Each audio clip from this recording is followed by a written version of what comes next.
Today is a historic day and a landmark achievement for organizers and countless young people as we officially open the American Climate Corps to the public.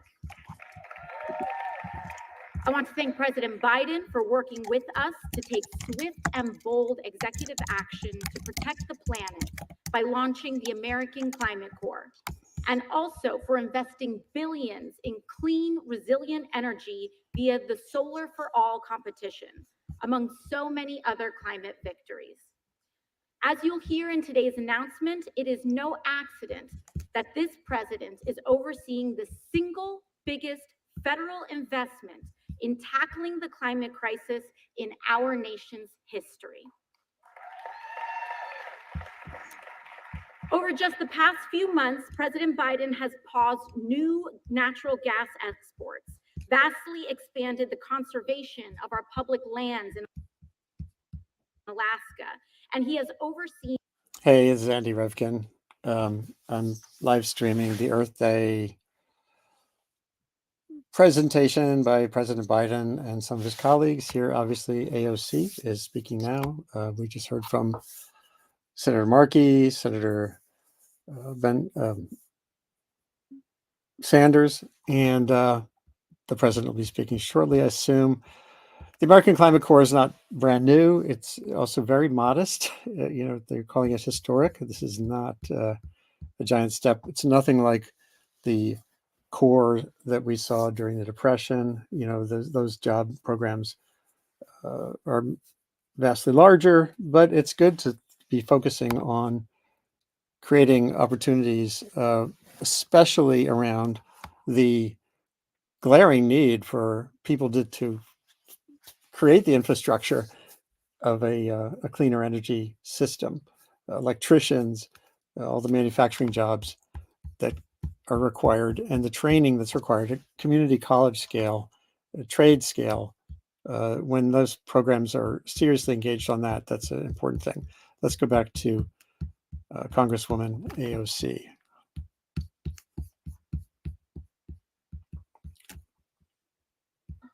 It was the power of young people that have made today possible. This is why I am especially encouraged that President Biden is reviving the idea that inspired our bill, which President Franklin Delano Roosevelt first put forward in 1933 in the creation of the original Civilian Conservation Corps. The CCC, as it was known then, was revolutionary.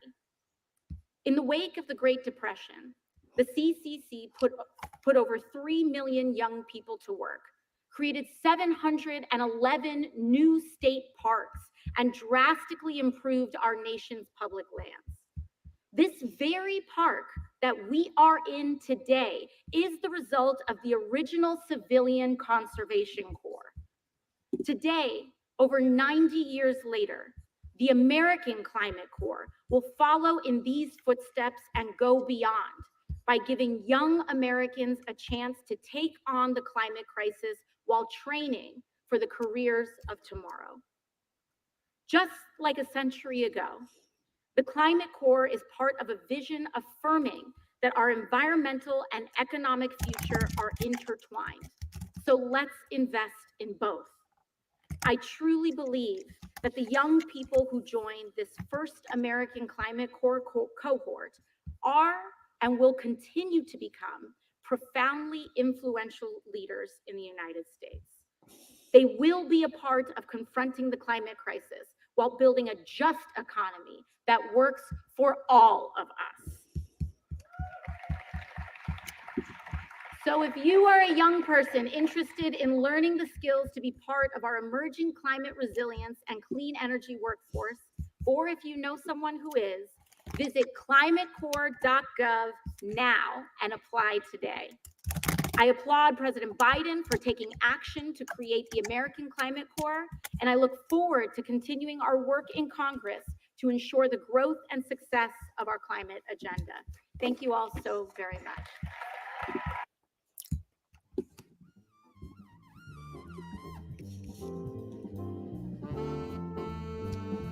Okay, there you go. We'll get back to that in a second. I'm going to show you a couple things in the meantime. One is about the scale. This is important, but the scale issue is important as well. We're talking about 20,000 Americans who would be able to find work through this or training through this program. That's a great number, but it's a small number. So let's keep this in context. The Civilian Conservation Corps back in the day was very different. And I'm not saying this is bad. I'm just saying let's keep it in mind, the scale here. The president theoretically will be on the stage soon. I may end this broadcast if it's prolonged. He may be involved with other things. We'll see. Earlier today, I did a session with two of my colleagues on the Climate Beat, Bill Weir, and with Betsy Colbert from the New Yorker. We talked about their new books, and which were also very much about enabling the capacity in society to do the work that would need to be done to really change our energy system. Betsy's book has a section on the grid, and again, the scale monster stalks all of these arenas. So this is excellent. I'm showing you from last year. This is not new. It's now formally rolling out what had been pushed forward last year as well. And again, they're waiting to hear from the president. Let's explore this. Here's the acc.gov website. Your climate career starts here. Join the next generation of creators, thinkers, leaders, and doers. And these programs are also, well, let's see what we got here. Botany technician. Oh, here we go. Some cool stuff. I'll take you back to the live presentations on an as-needed basis. Oyster Corps, Conservation Corps member. That's kind of cool.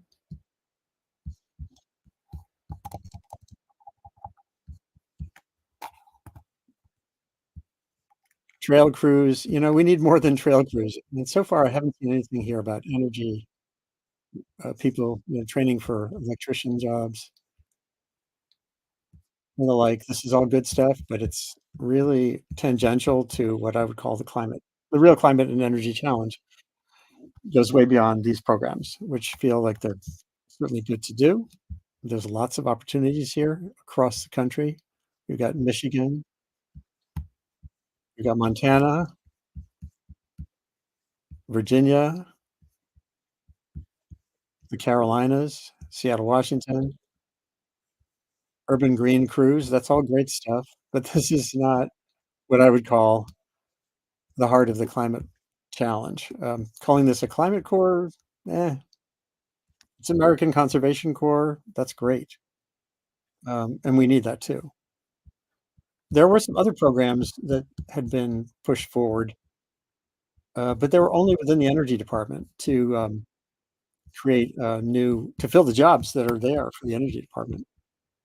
And there are many related to the Inflation Reduction Act and the infrastructure bill, but this doesn't address that. So this is good. It's marginally climate-ish, and very much about politics, but that's okay. The politics has to be there too. Let's go back to the program. There's a young woman speaking now.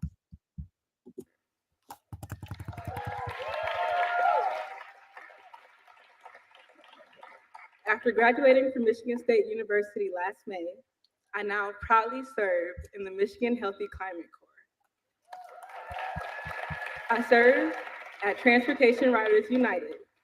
TRUE is a nonprofit organization dedicated to reducing pollution by improving Detroit's and the surrounding region's public transit system.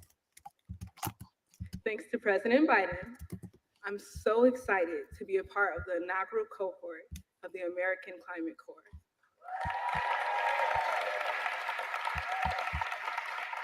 For young environmentalists like me, it means so much to know that we have a president who understands the importance of climate change, clean energy, and climate justice. Ladies and gentlemen, I'm now honored to introduce to you the President of the United States, Joe Biden. Okay, here's President Biden.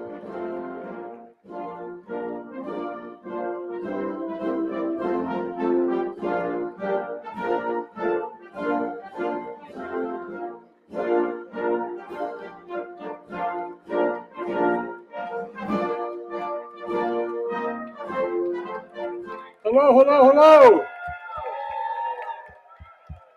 Thank you, Zanaya, for sharing your story that embodies the spirit of Earth Day.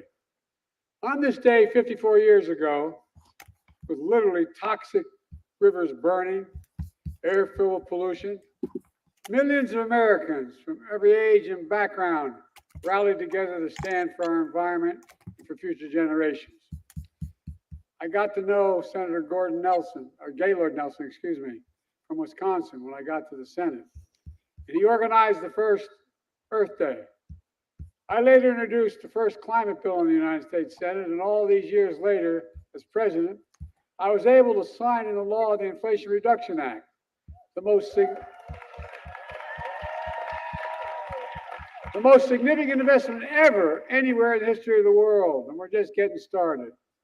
Earth Day pushed the country forward, leading to Environmental Protection Agency, and we're fortunate enough to have with us EPA Administrator Michael Regan here. Where are you, Michael? Stand up, get up, get up. I stole it from Carolina. We're not letting them go back. And we're joined by our great Secretary of Interior, Deb Haaland. Deb, stand up.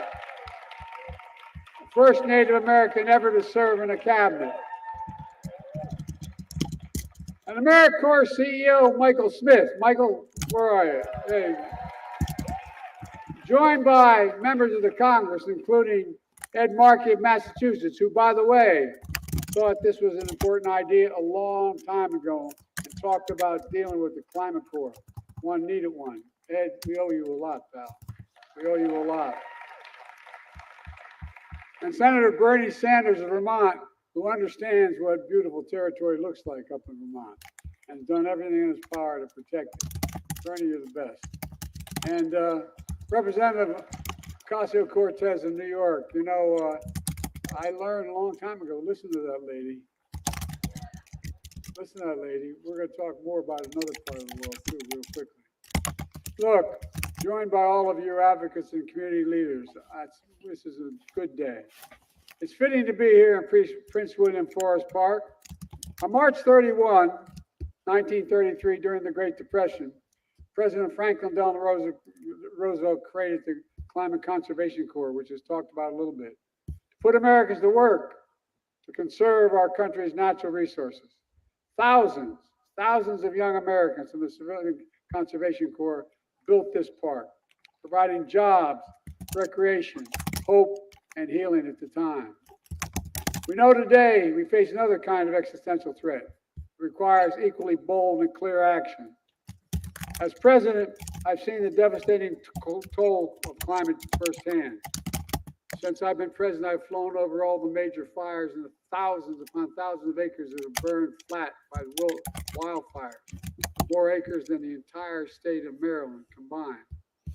I met with families whose homes are wiped off the map by devastating hurricanes, floods, and storms. Last year was Earth Day's hottest day on record. And over the last 2 years, natural disasters and extreme weather in America have caused $270 billion in damages. And the impacts we're seeing, decades in the making, because of inaction, are only going to get worse, more frequent, ferocious, and costly. But since Kamala and I took office, we've been acting, and today I'm proud to announce 2 major steps forward.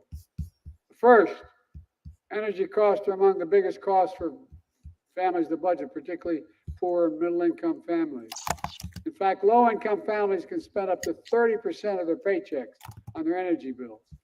It's outrageous. To reduce family energy costs for folks with low and moderate incomes today, the Environmental Protection Agency will invest $7 billion from our Inflation Reduction Act the new program called Solar for All. The award grants 60 grants across the country to states, territories, tribal governments, municipalities, nonprofits to develop programs that enable low-income and disadvantaged communities to benefit from residential solar power. And it's a big deal. This new Solar for All program means that 900,000 households, 900,000 will have solar on the rooftops for the first time and soon. Millions of families will save over $400 a year in utility bills, and that's $350 million nationwide. My dad said it matters what's there at the end of the paycheck, but a month is out. Do you have anything left? It means we'll cut more than 5 million metric tons of carbon pollution annually. And folks, Solar for All will give us more breathing room and cleaner breathing room. It's going to also create 200,000 good paying and union jobs over the 5 years in communities that need it most, fence line communities. You know, as I always say, I think about climate. When I think about it, I think not only about health and safety, but I think about jobs. And that brings me to my second announcement. Last fall, I talked about a historic new program that my administration is launching with the help of my colleagues on my right here, called the American Climate Corps. As I said, and I'm not being solicitous, Ed Markey talked about that long before. It's patterned after the Civilian Conservation Corps and the Peace Corps and AmeriCorps. Like them, it brings out the best in young people to do what's best for America. And we'll put tens of thousands of young people to work at the forefront of our climate resilience and energy future, clean energy future. Today, I'm proud to announce that Americans across the country can now apply, to become the first members of the American Climate Corps. We're recruiting for over 2,000 positions in 36 states to start with, in Washington, D.C., Puerto Rico, with many on the way.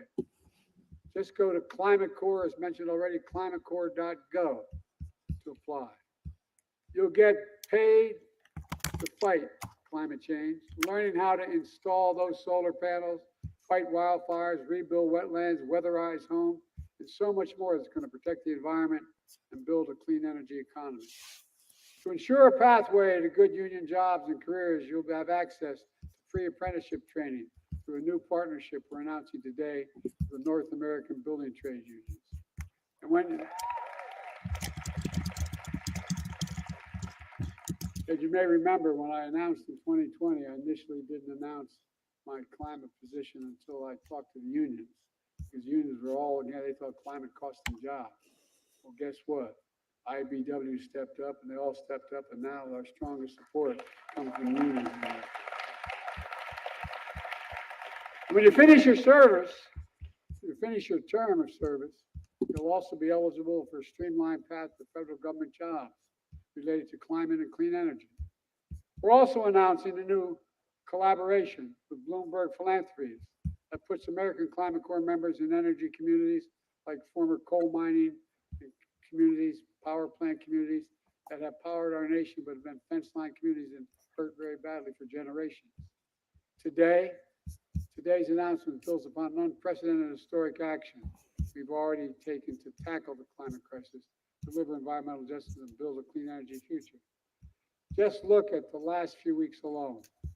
To ensure clean energy, we issued new standards for chemical plants that emit toxic pollution. Now it's ending. Because of the Clean Air Act, we're going to reduce the number of people at risk for cancer in fence line communities who have been smothered for decades by pollution by 96%, according to the studies. By the way, parenthetically, my state of Delaware, which everybody thinks is a wealthy state, I live in a place called Claymont, Delaware.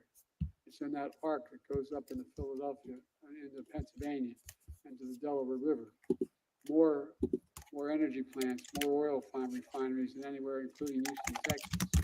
And I lived in just literally, the school I went to was literally a quarter mile from that border. And the prevailing winds were southeast where we lived. So there was never any incentive for the Pennsylvanians to move to do something, but it affected Delaware. We had the highest cancer rate in the 1970s of any nation, any state in the nation. And guess what? A lot of us, and me included, ended up with bronchial asthma and many other diseases.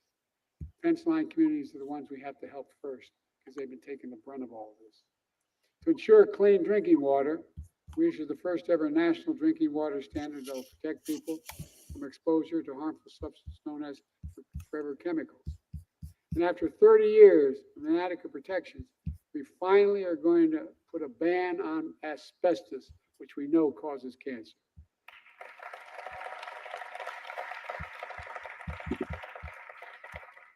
It's all part of a plan to reassert America's climate leadership. We rejoined the Paris Agreement and sparked a domestic clean energy manufacturing boom, providing incentives for 80,000 farmers to implement climate-smart agricultural practice. So plant what absorbs carbon from the air and pay them for doing it. We've quadrupled the number of electric vehicles sold, and 11,000 dealerships have now signed up to sell more. We're modernizing infrastructure with better roads and highways, energy grids, and more, so they can withstand and recover from extreme weather. Already underway, we're replacing every single lead pipe in America so everyone can turn on a faucet, home or at school, and drink clean water that doesn't contain lead. We're also reducing flood risk for communities, improving drought resilience, and conserving 41 million acres of most precious and sacred lands and water. I committed that I'm going to try to take of all non-developed land and waters, we're going to take 30% of it by 2030 and make sure it is conserved, period. We're well on our way. We've already attracted nearly $700 billion in private sector investments in advanced manufacturing and clean energy, creating tens of thousands of jobs here in America. And all across the board, we're lifting up communities and workers too often left out in urban, rural, suburban, tribal communities all across the country. But folks, despite the overwhelming devastation in red and blue states, there's still those who deny climate is in crisis. Our MAGA Republican friends don't seem to think it's in crisis. They actually want to repeal the Inflation Reduction Act, which provides the funding for a vast majority of these projects, and roll back clean air protections for clean air and clean water. And I'm not going to go into it now, but I'm not making it up. It's real. Just listen to what they say. Anyone in or out of government who willfully denies the impacts of climate change is condemning the American people to a very dangerous future and the world, I might add. They want to take us backwards, sideline our workers, let China and others lead the race for clean energy. I'm determined, absolutely determined, that we move forward. We move forward. Let me close with this. In 1933, and it was referenced by the Congress lady, that when Roosevelt outlined the Civilian Conservation Corps, he said, quote, and I'm quoting, "More important than the material gains will be the moral and spiritual value of such work." He always put it in the context that went beyond just what the immediate need was. I'd say the same holds true for what we're doing here today. It has a moral imperative. And I've never been more optimistic about America's future. We just have to remember who we are.